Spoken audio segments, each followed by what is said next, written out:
Nuclear chemistry में एक बार फिर से हम सभी लोगों का वेलकम कर रहे हैं और इस क्लास में हमारा टॉपिक है radio activity, behaviour of unstable nuclei.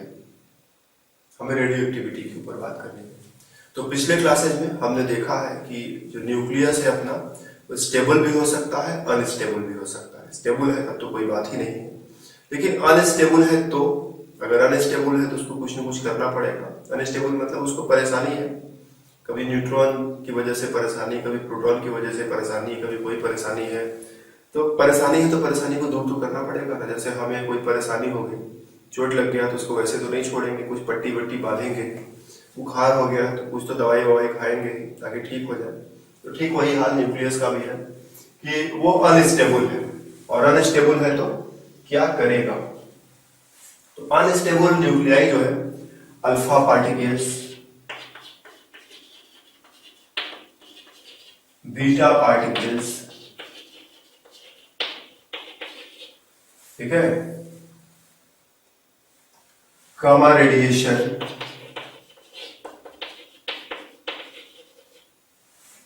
Positron,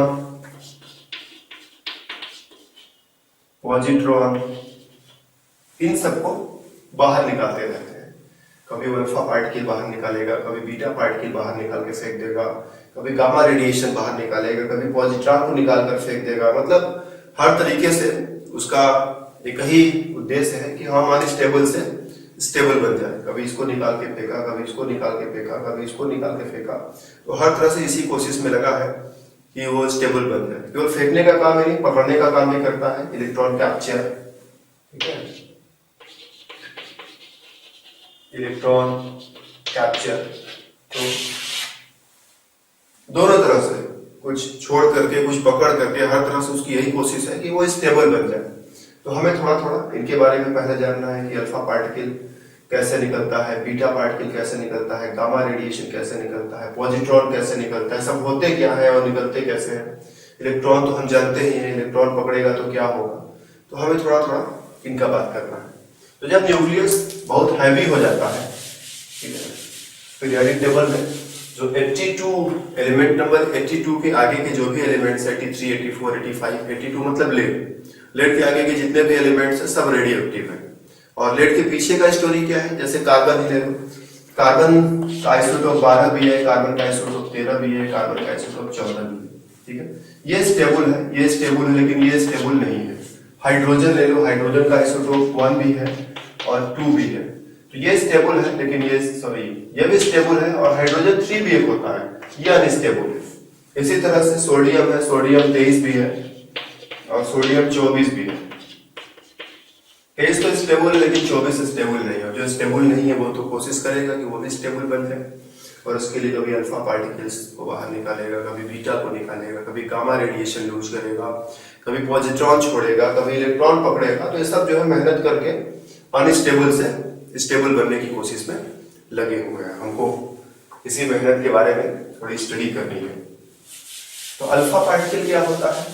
alpha particle जो है उसमें 2 प्रोटॉन और 2 न्यूट्रॉन होते हैं। यही है अल्फा पार्टिकल। इसको हम हीलियम का न्यूक्लियस भी बोलते हैं, न्यूक्लियस ऑफ हीलियम। जैसे हीलियम है अपना, हीलियम के अंदर एक न्यूक्लियस है जिसमें 2 प्रोटॉन है, बाहर में न्यूक्लियस के अंदर 2 प्रोटॉन 2 न्यूट्रॉन, और बाहर में 2 इलेक्ट्रॉन जो चक्कर लगा है। अगर दोनों इलेक्ट्रॉनों को हटा दिया जाए तो, पहले ये हीलियम है, अभी जब 2 इलेक्ट्रॉन हटा देंगे तो हीलियम प्लस प्लस हो जाएगा। यही है, इसी को हम बोलेंगे, इस पर 2 पॉजिटिव चार्ज आ गया, यही है हीलियम का न्यूक्लियस। इसमें से दोनों इलेक्ट्रॉन ने भगा दिया, एटम में से दोनों इलेक्ट्रॉन भगा दिया तो केवल न्यूक्लियस बचा है। इसी को हम अल्फा पार्टिकल बोलते हैं। और इसको लिखते कैसे हैं? ऐसे लिख सकते हैं, He2 and 4। न्यूक्लियस तो हीलियम का ही है, इसीलिए हीलियम लिखेंगे। 2 प्रोटॉन है तो 2 लिख दिया, प्रोटॉन और न्यूट्रॉन मिलाकर 4 है, मतलब मास नंबर जो है वो 4 है, एटॉमिक नंबर 2 है। तो एटॉमिक नंबर नीचे, मास नंबर ऊपर। तो इस तरह से हम अल्फा पार्टिकल को लिख करके दिखा सकते हैं। बीटा पार्टिकल इलेक्ट्रॉन्स होते हैं। बीटा पार्टिकल मतलब इलेक्ट्रॉन्स। तो न्यूक्लियस जो है बीटा पार्टिकल्स को भी बाहर निकाल सकता है। तुम लोग ये सोच रहे हो कि न्यूक्लियस के अंदर तो इलेक्ट्रॉन होता ही नहीं है। न्यूक्लियस में क्या है? प्रोटॉन है और न्यूट्रॉन। इसके अंदर जब इलेक्ट्रॉन है नहीं तो इलेक्ट्रॉन को निकालेगा कहां से? निकालेगा, अभी हम दिखाएंगे कैसे निकालेगा। तो बीटा पार्टिकल्स के लिए सिंबल हो जाएगा beta -1 0, atomic number -1, mass number 0, या फिर इलेक्ट्रॉन -1 0। हम ऐसे भी दिखा सकते हैं, ऐसे भी दिखा सकते हैं। गामा रेडिएशन, वो कोई पार्टिकल नहीं है, ठीक है ना। Alpha particle is the particle, beta particle particle, gamma जो है वो पार्टिकल नहीं है, रेडिएशन है, इलेक्ट्रोमैग्नेटिक रेडिएशन, विद्युत चुंबकीय तरंगें, जिनमें सिर्फ एनर्जी है। तो इनका मास नंबर एटॉमिक नंबर कुछ भी नहीं होगा, सब 0 0 चलेगा, क्योंकि पार्टिकल तो ये है ही नहीं। पॉजिट्रॉन, इलेक्ट्रॉन की तरह ही पॉजिट्रॉन है, लेकिन वो पॉजिटिव है, वो सब कुछ इलेक्ट्रॉन की तरह, इलेक्ट्रॉन की जितना उसका वजन है, साइज है, सब कुछ इलेक्ट्रॉन की ही तरह है। बस डिफरेंस क्या है कि इलेक्ट्रॉन नेगेटिव है और पॉजिट्रॉन पॉजिटिव है। तो हम इलेक्ट्रॉन को ऐसे दिखाते हैं, तो पॉजिट्रॉन को बस यहाँ +1 लिख दें, या फिर यहाँ +1 लिख दें, तो ये पॉजिट्रॉन हो जाएगा। तो जब -1 लिखेंगे तो बीटा पार्टिकल या इलेक्ट्रॉन होगा, +1 लिख देंगे तो पॉजिट्रॉन होगा। -1 लिखेंगे तो बीटा पार्टिकल या इलेक्ट्रॉन होगा, और +1 लिख देंगे तो हमारा पॉजिट्रॉन हो जाएगा। तो ये थोड़ा पहले याद रखो कि किस पार्टिकल को हम कैसे दिखाएंगे, अल्फा पार्टिकल कैसे दिखाएंगे, बीटा पार्टिकल कैसे दिखाएंगे, गामा रेडिएशन कैसे दिखाएंगे, ठीक है। 2He4, ये 4 इधर भी लिख सकते हैं, इधर भी लिख सकते हैं, चलता है। अल्फा पार्टिकल, बीटा पार्टिकल के लिए ये यूज कर सकते हैं, गामा रेडिएशन के लिए 0 0, पॉजिट्रॉन के लिए बस माइनस की जगह प्लस। इलेक्ट्रॉन को भी दिखाना हो तो ऐसे दिखा सकते हैं, बस बीटा की जगह T लिख दो, इलेक्ट्रॉन हो गए। तो क्या चलेगा? अब मान लो कोई न्यूक्लियस है, बहुत बड़ा न्यूक्लियस है, ठीक है, वो अनस्टेबल है। अल्फा पार्टिकल निकाल करके अपना वजन कम कर लेगा, थोड़ा हल्का हो जाएगा, ताकि जो है वो स्टेबल हो जाए। तो अल्फा पार्टिकल मतलब इसके अंदर से 2 प्रोटॉन और 2 न्यूट्रॉन बाहर निकले। तो मान लो एक न्यूक्लियस है X, इसका एटॉमिक नंबर है, चलो कर देते हैं 40, और मास नंबर जो है वो है 64। जब ये अल्फा पार्टिकल निकालेगा तो क्या होगा, ये दूसरे न्यूक्लियस में कन्वर्ट हो जाएगा, X से Y में कन्वर्ट हो जाएगा। 2 प्रोटॉन गए हैं तो ये 2 यूनिट कम हो जाएगा, 38 दिखाई पड़ेगा। ये क्या है, 64 है। 64 मतलब प्रोटॉन प्लस न्यूट्रॉन, उसके अंदर कुल 64 पार्टिकल्स हैं, उसमें से 4 निकल गए। कौन कौन निकला है? 2 प्रोटॉन और 2 न्यूट्रॉन, 4 बाहर निकल गए, तो 64 में से 4 कम हो जाएगा, तो 60 दिखाई पड़ेगा। तो जब भी अल्फा पार्टिकल निकलता है, मास एटॉमिक नंबर 2 यूनिट कम होगा, मास नंबर 4 यूनिट कम होगा, और इसको यहाँ पर ऐसा लिखिए 2He4। ये एक बैलेंस्ड न्यूक्लियर इक्वेशन भी है। बैलेंस्ड मतलब जितना एटॉमिक नंबर इधर है, इधर का भी दोनों एटॉमिक नंबर मिला करके इसके बराबर होगा, 38 + 2 = 40। जितना मास नंबर इधर है, इधर का भी कुल मास नंबर मिला दोगे इसके इक्वल होगा, ठीक है। इसको बैलेंस्ड न्यूक्लियर इक्वेशन बोलते हैं। 60 + 4 64, तो इस तरह से लिखते हैं, ठीक है। तो जब न्यूक्लियस बहुत बड़ा हो जाता है तो अपने आप को छोटा करने के लिए, हल्का करने के लिए ये अल्फा पार्टिकल्स का इमिशन करता है। अब तुम जरा सोचो कि इससे n/p का रेशियो बढ़ा या n/p का रेशियो घटा। समझ लो मेरी बात ना, कि n/p का रेशियो बढ़ गया या घट गया। तो चलो छोटा सा एग्जांपल भी लेते हैं। जैसे अपने पास मान लो एक न्यूक्लियस है, ठीक है, जिसमें प्रोटॉन जो है 10 है और न्यूट्रॉन जो है, सपोज चलो कितना ले लें, 18 ले लेते हैं। 18 न्यूट्रॉन्स and 10 प्रोटॉन्स। रेशियो क्या होगा? It is 1.8। अभी 2 न्यूट्रॉन 2 प्रोटॉन कम हो गए, तब क्या हो जाएगा? पहले तो ऐसा था, 2 न्यूट्रॉन 2 प्रोटॉन कम हो गए तो न्यूट्रॉन हो जाएगा 16, प्रोटॉन हो जाएगा 8। अब डिवाइड करो, हो गया 2। तो 1.8 से 2 हो गया, मतलब n/p रेशियो बढ़ रहा है। तो जब भी न्यूक्लियस को n/p का रेशियो बढ़ाना होता है, अगर n/p का रेशियो कम है, इसको बढ़ाना है, तो वो इस तरह से अल्फा पार्टिकल निकाल देगा। 2 प्रोटॉन 2 न्यूट्रॉन कम करेगा, n/p का रेशियो धीरे धीरे बढ़ने लगेगा। तो जिन न्यूक्लियाई के अंदर n/p का रेशियो बहुत कम होता है, वो n/p का रेशियो बढ़ाने के लिए 2 प्रोटॉन 2 न्यूट्रॉन कम करके अल्फा पार्टिकल निकाल सकते हैं, जिससे n/p का रेशियो थोड़ा सा बढ़ जाएगा। जैसा कि हमने यहाँ देखा है, 18 न्यूट्रॉन 10 प्रोटॉन, रेशियो इज 1.8। दोनों में 2 कम कर दिए, नाउ रेशियो इज 2। इससे बढ़ गया ना। n/p का रेशियो बढ़ाने के लिए अगर स्टेबिलिटी इससे बढ़ जाता है तो अल्फा पार्टिकल्स को बाहर निकाल देते हैं। बीटा कैसे निकलेगा? अल्फा तो निकल गया, बहुत आसान था। 2 प्रोटॉन निकाला, 2 न्यूट्रॉन निकाला, अल्फा का काम हो गया। बीटा पार्टिकल मतलब इलेक्ट्रॉन। न्यूक्लियस के अंदर तो इलेक्ट्रॉन है ही नहीं। न्यूक्लियस के अंदर क्या है? प्रोटॉन है और न्यूट्रॉन है। प्रोटॉन पॉजिटिव है, न्यूट्रॉन न्यूट्रल है। इसमें तो इलेक्ट्रॉन है नहीं, फिर इलेक्ट्रॉन निकलेगा कैसे? सोचो जरा। तो हम जानते हैं कि प्लस और माइनस को मिला दो तो 0 हो जाता है ना। इस 0 के बदले में प्लस और माइनस लिख सकते हैं। न्यूट्रॉन जो है टूट जाता है, जरूरत पड़ने पर टूटता है। एक प्लस बनाता है और एक माइनस बनाता है। ये अंदर रह जाएगा लेकिन ये बाहर निकल जाएगा, जिसको बोलते हैं, यही है बीटा पार्टिकल। तो जब जरूरत पड़ती है न्यूट्रॉन टूट करके एक प्रोटॉन बनाता है और एक इलेक्ट्रॉन बनाता है। करेक्ट? एक प्रोटॉन बनाएगा, एक इलेक्ट्रॉन बनाएगा, इलेक्ट्रॉन बाहर निकल जाएगा, प्रोटॉन अंदर ही रह जाएगा। इसी को बोलते हैं बीटा पार्टिकल्स का इमिशन, कि बीटा पार्टिकल्स निकल रहे हैं। और डेफिनेटली न्यूट्रॉन कम हो रहा है तो रेशियो क्या हो जाएगा न्यूट्रॉन और प्रोटॉन का? वो कम हो जाएगा। तो जब रेशियो को कम करना होगा तो वो बीटा पार्टिकल निकल सकता है। ठीक है, n/p का रेशियो बढ़ाना होगा तो अल्फा पार्टिकल, और n/p का रेशियो घटाना है तो बीटा पार्टिकल निकलेगा। इससे हुआ क्या? एक न्यूट्रॉन खत्म हो गया और एक प्रोटॉन बढ़ गया। तो अंदर जो टोटल नंबर ऑफ पार्टिकल्स है वो उतना ही रहेगा। ध्यान दो कि अंदर जितने पार्टिकल्स उतने ही रहेंगे। अगर 50 है तो 50 रहेंगे, बस अंतर क्या हुआ?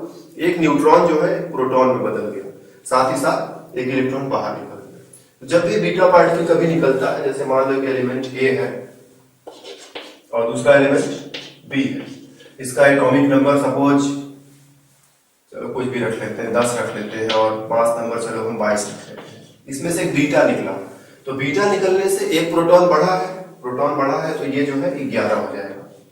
और टोटल पार्टिकल्स पर कोई फर्क नहीं पड़ा है, क्योंकि न्यूट्रॉन खत्म हुआ है तब प्रोटॉन बढ़ा है, तो उसके अंदर जो टोटल पार्टिकल्स है वो उतने ही रहेंगे। तो ये 22 पर कोई फर्क नहीं पड़ेगा।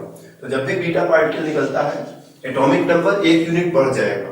ठीक है ना, नए वाले न्यूक्लियस का एटॉमिक नंबर 1 यूनिट बढ़ जाएगा, लेकिन मास नंबर उतना ही रहेगा। बैलेंस्ड न्यूक्लियर इक्वेशन लिखे तो यहाँ बस कुछ नहीं करना, बीटा पार्टिकल का सिंबल लिख दो, -1 बीटा 0। ध्यान से देखो ये बैलेंस्ड है।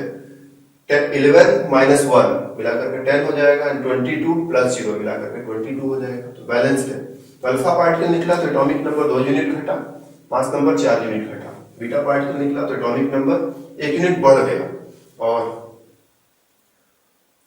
मास नंबर एज सच रहा। पॉजिट्रॉन निकलता है तब क्या होता है? वो कहां से निकलता है? पॉजिट्रॉन तो इसमें है ही नहीं। फिर से हम वही बात करेंगे। तो जो न्यूक्लियस है उसके अंदर क्या है? प्रोटॉन है और न्यूट्रॉन है। पॉजिट्रॉन तो जैसा इसके अंदर कोई पॉजिट्रॉन जैसा कुछ इसके अंदर होता है नहीं, तो निकला कहां से? ये प्रोटॉन टूटेगा। अगर प्रोटॉन में से प्लस को अलग कर दो तो क्या हो जाएगा? प्रोटॉन में से अगर हम प्लस को अलग कर दें तो अब ये न्यूट्रल हो जाएगा। प्लस अलग हो गया तो पॉजिटिव चार्ज खत्म हो गया। तो प्रोटॉन जो है टूटता है तो बनाता है एक न्यूट्रॉन और एक पॉजिट्रॉन, जिसको हम E+ लिख सकते हैं, क्योंकि पॉजिटिव इलेक्ट्रॉन को ही पॉजिट्रॉन बोलते हैं, इसलिए हमने E+ से लिख दिया है। तो प्रोटॉन टूटेगा, एक न्यूट्रॉन बनेगा और एक पॉजिट्रॉन बनेगा। पॉजिट्रॉन बाहर, जैसे अभी पिछले केस में देखा था, बिल्कुल वैसा ही हो रहा है। पॉजिट्रॉन बाहर और न्यूट्रॉन अंदर आ जाएगा। तो इफेक्ट क्या होगा? एटॉमिक नंबर 1 यूनिट कम हो जाएगा। एक प्रोटॉन टूट गया, एटॉमिक नंबर 1 यूनिट कम हो जाएगा और टोटल पार्टिकल्स उतने ही रहेंगे, क्योंकि प्रोटॉन टूटा है लेकिन न्यूट्रॉन तो बना है ना। तो न्यूक्लियस के अंदर जितने पार्टिकल्स थे अभी भी उतने ही पार्टिकल्स हैं। तो पॉजिट्रॉन निकलने से एटॉमिक नंबर 1 यूनिट कम हो जाएगा। तो मान लो हम फिर से एक इक्वेशन लिखे, सपोज P से Q बन रहा है। ठीक है, इसका एटॉमिक नंबर है चलो 15, मास नंबर है कुछ 31। ठीक है, और P से Q बन रहा है, एक पॉजिट्रॉन निकाला है। तो पॉजिट्रॉन मतलब यहां लिख दो +1 बीटा 0। अब यहां पर क्या आएगा? हम बैलेंस्ड इक्वेशन से भी देख सकते हैं और अपना नॉलेज भी लगा सकते हैं कि पॉजिट्रॉन निकला तो एक प्रोटॉन कम हो गया, 15 से 14 कर देंगे। और बैलेंस्ड इक्वेशन में कहता है कि भाई अगर यहाँ +1 दिखाई पड़ रहा है तो यहाँ पर सिर्फ 14 होना चाहिए, क्योंकि यहाँ 15 मौजूद है। यहाँ 0 है तो यहाँ 31 दिखेगा ही दिखेगा, मतलब मास नंबर पर कोई फर्क नहीं पड़ेगा। और हमने भी कहा था कि प्रोटॉन जब न्यूट्रॉन में बदलता है तो प्रोटॉन तो एक जरूर कम हुआ है, लेकिन टोटल नंबर ऑफ पार्टिकल्स अभी भी उतना ही है, इसीलिए मास नंबर पर कोई फर्क नहीं पड़ेगा। एटॉमिक नंबर 1 यूनिट कम हो गया, मास नंबर 1 यूनिट बढ़ गया। ठीक है, तो ये है पॉजिट्रॉन का इमिशन।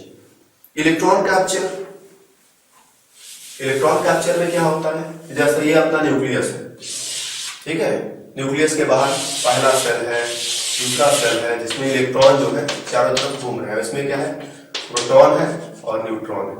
तो जो सबसे अंदर वाला सेल, इसको हम के भी बोलते हैं, फिर उसके बाद एल, फिर एम, फिर एन, इस तरह से चलता चला जाता है। तो जो के सेल है, यहाँ से इलेक्ट्रॉन अंदर आ सकता है जरूरत पड़ने पर, अपने आप नहीं, जब जरूरत होगी तब, जब न्यूक्लियस को स्टेबिलिटी की जरूरत होगी, अगर इलेक्ट्रॉन आने से स्टेबिलिटी बढ़ जाती है तब, जबरदस्ती नहीं आएगा। तो जरूरत पड़ने पर इलेक्ट्रॉन अंदर आएगा, इलेक्ट्रॉन और प्रोटॉन मिल जाएंगे, प्लस माइनस मिलकर क्या हो जाएगा, जीरो। तो जैसा ही अंदर आएगा, इसके साथ टकराएगा, मिल करके एक न्यूट्रॉन बन जाएगा। तो क्या हुआ, प्रोटॉन खत्म, न्यूट्रॉन आ गया। प्रोटॉन खत्म होने से क्या होगा, एटॉमिक नंबर एक यूनिट कम हो जाएगा। टोटल पार्टिकल्स तो अभी भी उतना ही है, क्योंकि प्रोटॉन के बदले न्यूट्रॉन तो बन ही गया, तो मास नंबर पर कोई चेंज नहीं पड़ेगा। तो सपोज एक एलिमेंट है R से वो S में कन्वर्ट हो रहा है, इसका एटॉमिक नंबर कुछ भी रख दो जो तुम्हें मर्जी हो, चलो 25 रख दिया, इसको जो है हमने 65 कर दिया। तो इसमें क्या है, एक प्रोटॉन जो है, ठीक है, एक इलेक्ट्रॉन ऐड करो, इलेक्ट्रॉन का सिंबल क्या लिखेंगे, -1 E0। तो S का जो एटॉमिक नंबर होगा, मास नंबर होगा, कितना होगा, हम बैलेंस भी कर सकते हैं कि 25 और -1 मिला तो 24 हो जाएगा। या फिर ध्यान भी दे सकते हो कि एक प्रोटॉन कम हुआ है, इसीलिए 25 से 24 कर देंगे। मास नंबर कितना हुआ है, हम 65 प्लस 0 मिलाकर के 65 भी लिख सकते हैं। या फिर अगर ये भी ध्यान दें कि प्रोटॉन न्यूट्रॉन में बदला है, तो पार्टिकल्स का टोटल नंबर चेंज नहीं हुआ है, तो 65 का 65 ही रहेगा। तो हम लॉजिकली और मैथमेटिकली दोनों तरह से इसका एटॉमिक नंबर और मास नंबर लिख सकते हैं। लॉजिक कहता है कि एक प्रोटॉन खत्म हुआ है, इसीलिए एक कम कर दो, टोटल पार्टिकल्स उतने ही, इसीलिए 65 का 65 रखो। मैथमेटिक्स कहता है 25 - 1 24, 65 प्लस 0 65। तो इस तरह से हम इस रिजल्ट से इस रिजल्ट तक अपने लॉजिक से भी आ सकते हैं, मैथमेटिक्स से भी आ सकते हैं। कभी कभी मैथमेटिक्स हमारा काम आसान बना देता है, तो इससे थोड़ा दोस्ती बना करके रखो, क्योंकि ये कभी कभी क्या, मोस्ट ऑफ द टाइम हमारा काम आसान ही बनाता है। कुछ लोगों को मैथमेटिक्स कठिन लगता है कि नहीं बहुत डिफिकल्ट है, ये कैलकुलेट नहीं हो रहा है, वो फार्मूला समझ में नहीं आ रहा है। लेकिन याद रखो, अगर एक बार तुमने इससे दोस्ती कर ली तो ये हमेशा तुम्हारी मदद ही करेगा। जो काम बहुत मुश्किल है, जिस फॉर्मूले को याद रखना बहुत मुश्किल है, जिसको समझना बहुत मुश्किल है, जिस पर कैलकुलेशन करना बहुत मुश्किल है, जैसे ही मैथमेटिक्स से दोस्ती हुई, समझ लो ये सब मुश्किलें दूर हो जाएगी। जो चीज बहुत कठिनाई से याद रखेंगे, अब यहाँ याद रखना है ये 25 से 24 क्यों हुआ, भूल गया हमें समय के साथ, लेकिन मैथमेटिक्स तो साथ नहीं छोड़ेगा ना कि 25 में से 1 गया तो 24 आएगा ही आएगा, क्यों गया है, क्यों निकला है, वो सब भूल गया।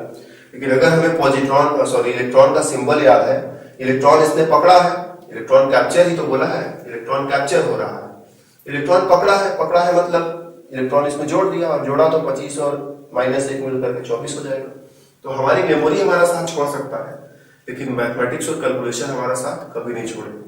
हम भूल सकते हैं कि इसको 2 यूनिट कम करना है, इसको 4 यूनिट कम करना है, लेकिन अगर हमें ये याद रहेगा कि यहाँ 2 और 4 होता है, बस अल्फा पार्टिकल का सिंबल याद है, तो हमें तो याद रहेगा अगर यहाँ 2 है तो यहाँ 38 ही होना चाहिए, यहाँ 40 है, यहाँ 2 है तो यहाँ 38 ही होना चाहिए, क्योंकि मैथमेटिक्स का भी कहना है। ठीक है, तो लॉजिक भूल जाए, कभी कभी एक्सप्लेनेशन भूल जाए, कभी कभी रीजन भूल जाए, तो मैथमेटिक्स हमारा बहुत साथ देता है। तो सिंपल मैथमेटिक्स से हम अपना काम बहुत दूर तक ले जाते हैं। तो मैथमेटिक्स से डरने की नहीं, इसको साथ में रखने की जरूरत है। तो जिन लोगों को मैथमेटिक्स से डर लगता है, उनसे हम ये कहेंगे कि थोड़ा अपना मैथमेटिक्स स्ट्रॉन्ग करो, ताकि जो है छोटी छोटी चीजों में तुम्हें परेशान ना होना पड़े, अदरवाइज तुम्हारे रिजल्ट को ये बहुत बुरी तरह से प्रभावित कर सकता है।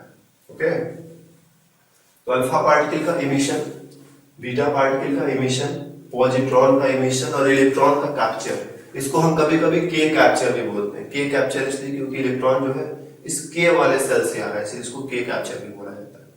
तो इन सब की मदद से न्यूक्लियस जो है स्टेबिलिटी पाने की कोशिश करता है। गामा कब निकलता है, गामा रेडिएशन, कभी कभी न्यूक्लियस की एनर्जी जो है बढ़ जाती है, तो इस एनर्जी को कम करने के लिए जो है वो थोड़ा सा एनर्जी बाहर निकाल देता है गामा रेडिएशन के रूप में, और यही है गामा रेडिएशन। जैसे कभी कभी गर्मी के दिन में हमें झटका सा लगता है, पूरे जो है वो हाथ और पैर में जो बाल होते हैं खड़े हो जाते हैं, या जाड़े में कपकपी सी आती है, तो होता क्या है कि एनर्जी थोड़ी बाहर निकल गई, तो ऐसा टाइप का। न्यूक्लियस की एनर्जी जो है बहुत ज्यादा है, तो एनर्जी को कम करने के लिए वो कोई पार्टिकल नहीं, सिर्फ एनर्जी मतलब कि गामा रेडिएशन बाहर निकालेगा और थोड़ा सा स्टेबल बन जाएगा।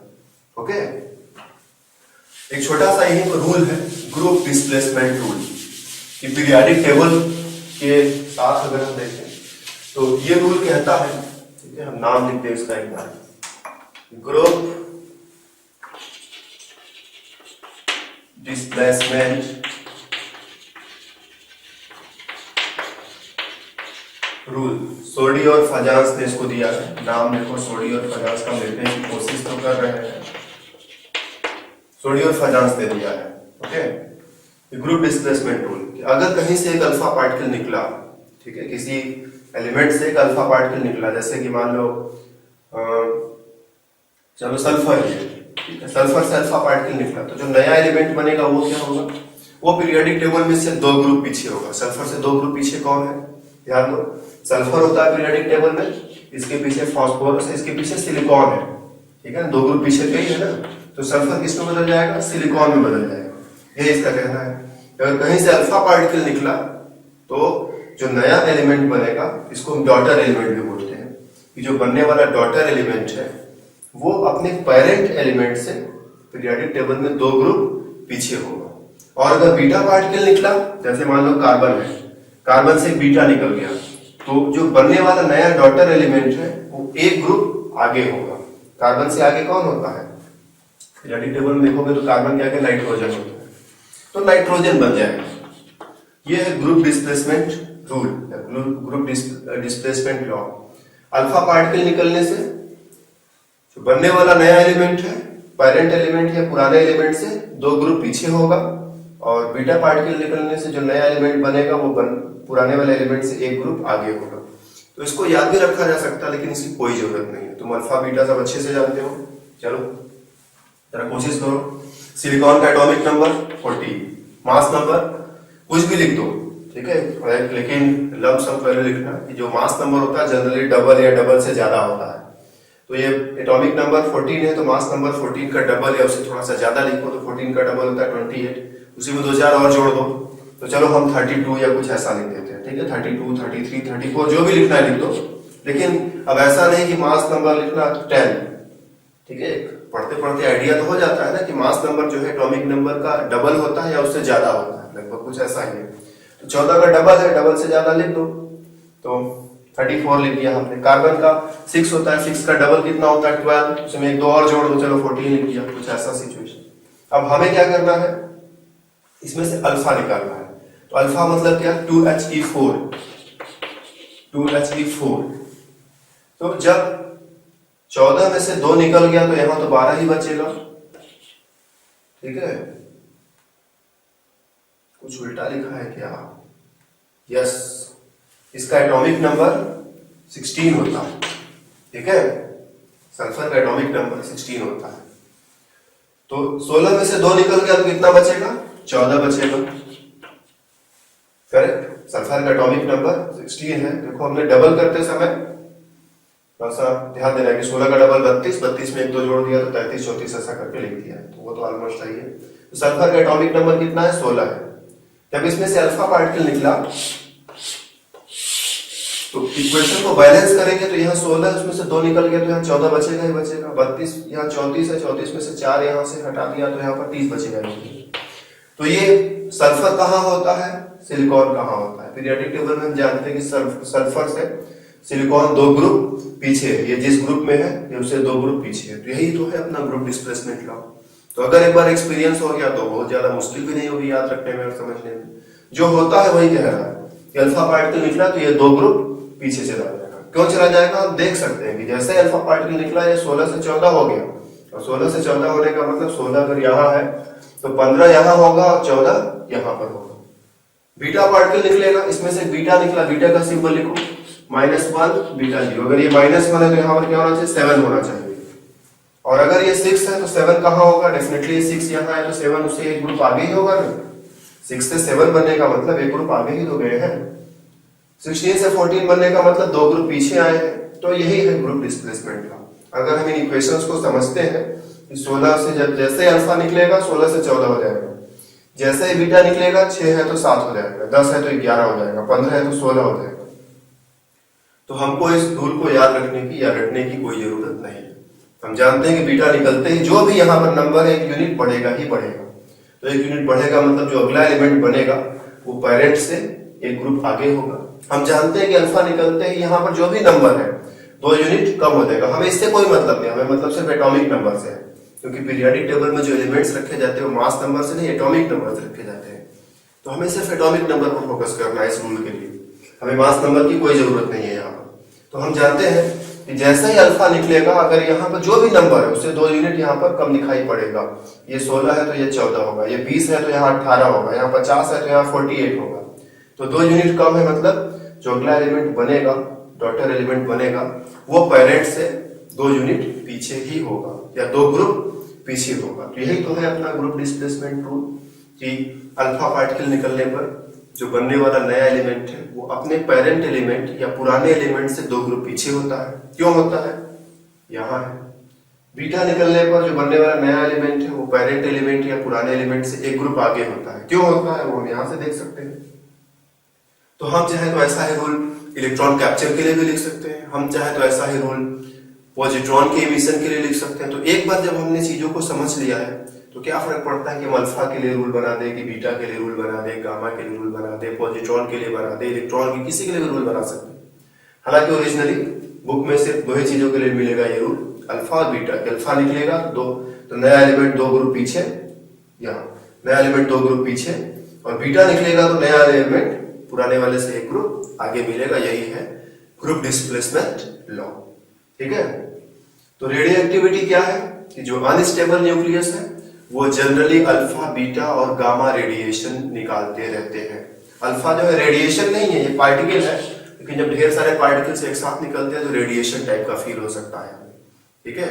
कि जब कोई रेडियो एक्टिव न्यूक्लियस है वो अनस्टेबल है, और स्टेबल बनने के लिए alpha radiation, beta radiation, gamma radiation बाहर निकालता रहता है ताकि स्टेबल बन जाए।